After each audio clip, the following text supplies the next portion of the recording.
Today, 11th of December 2022, in Mysore,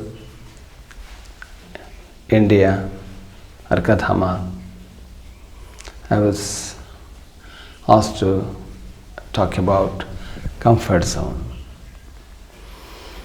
That's such a famous phrase, comfort zone. Everyone knows what it is, at least basically, but I can give my philosophical views and spiritual interpretation on this phrase, famous phrase, comfort zone, and connotation associated with this phrase.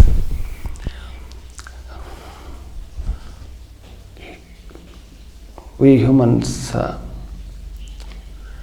usually tend to stay in our comfort. We become so addicted to that comfort, whatever it may be, the nature of that comfort, whether of physical, mental, emotional, or internal, or in any other way. So we become set in our ways, and we identify our presence, our activities, our ideas with that comfort around us. Same known people and same thing being repeated, and same discussion, more or less. You don't see much learning or new experience or something to make yourself excited to appreciate life more. But there are people who want to go out of the box, go out of their boundary and see what's outside, and allow themselves to be examined by circumstances and nature and by society and people outside and beyond. Thus, such people explore something new in them. Otherwise, it would not become possible. So, life is all about exploring and experiencing, learning new things, recognizing things that we don't know before or we didn't know before, and become more creative, innovative, and imaginative, and creating some vision, some objective, some goal, to become excited, to become thrilled, to look forward to something, to be there or to get there. So life journey becomes more colorful, meaningful, and reflect something more reflecting. So, and adds more meaning and depth to our lives. So then nothing like this is right and that is wrong. It depends on what we really want eventually. Do you want just comfort and echo out life, in the sense move along with life with less objections, comments and complaints, but keep going and and move monotonously almost. And but if they are happy, if they really feel that's the way they should be living, if they are well comforted in that zone, who are we to question them or even to raise comments? So it depends upon what individual wants eventually. As I said earlier, some want to explore, always look for something new, something more profound than what you have, maybe a new job, new studies, meeting new people, and new venture, and expose themselves to some most challenging situations and see how they perform, how they get on, how they come out. That's life for them. If that doesn't happen, they feel low in energy. Some even feel depressed, not finding much meaning to their life, nothing much ahead. And they also think that their talents and intellect and skills not becoming useful to anyone around them or in to their communities. It's all like stand still, nothing goes on much. So they feel not living their life. So for such people, this is necessary to come out of their routine or set monotonous boundaries and do something that really makes them feel worthy, make them fulfilled, make them that they have heightened their awareness, conscious awareness. So it all depends upon individuals' will and vision.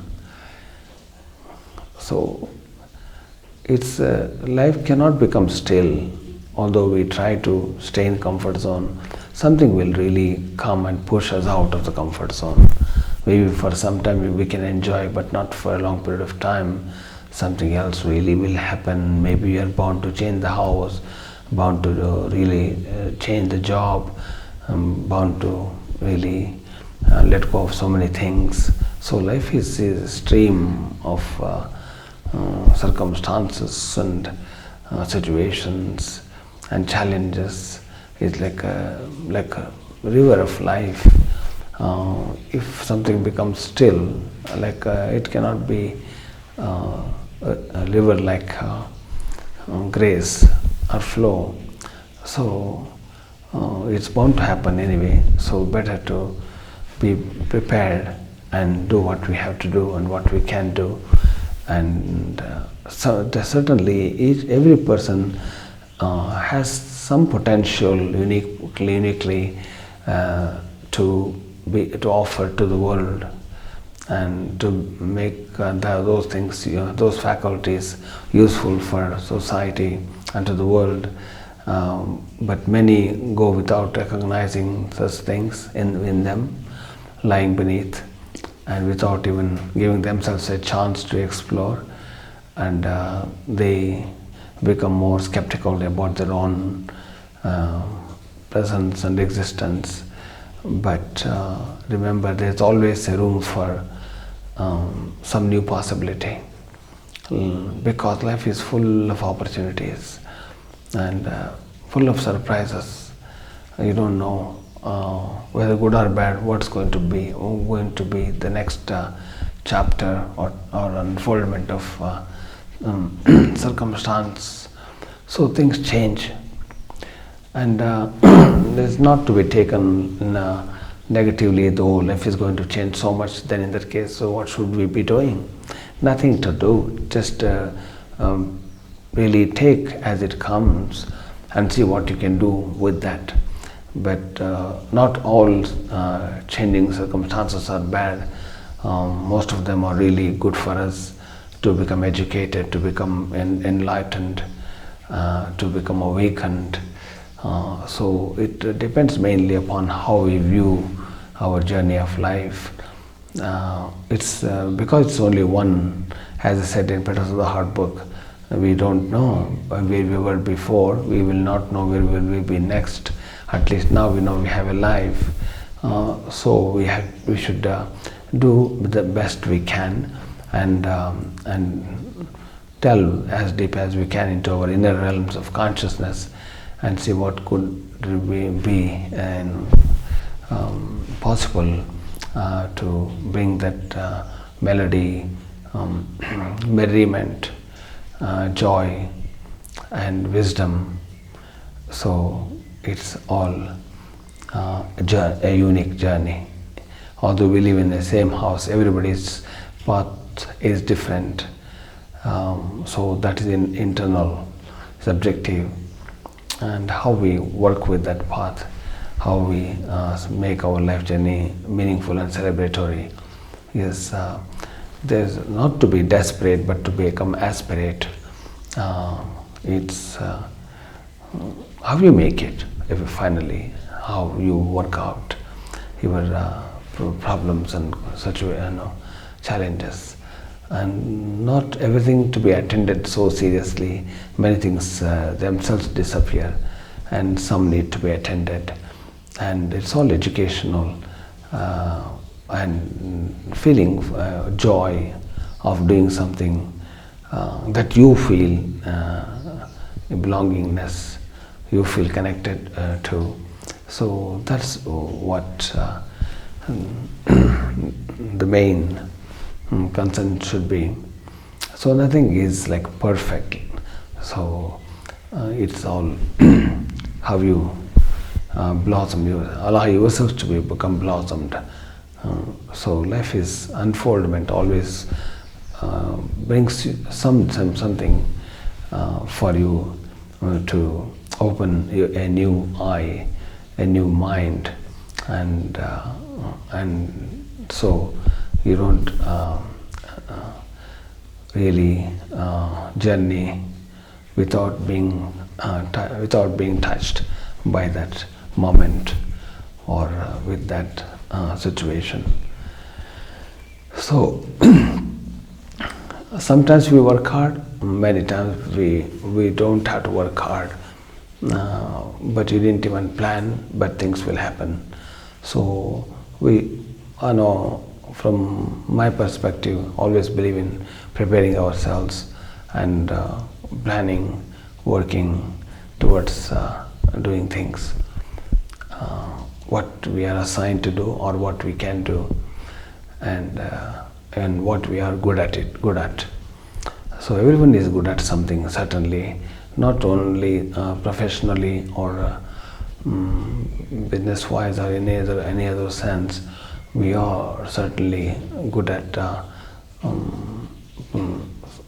more rarely, like you find others like you, very rarely. That means you have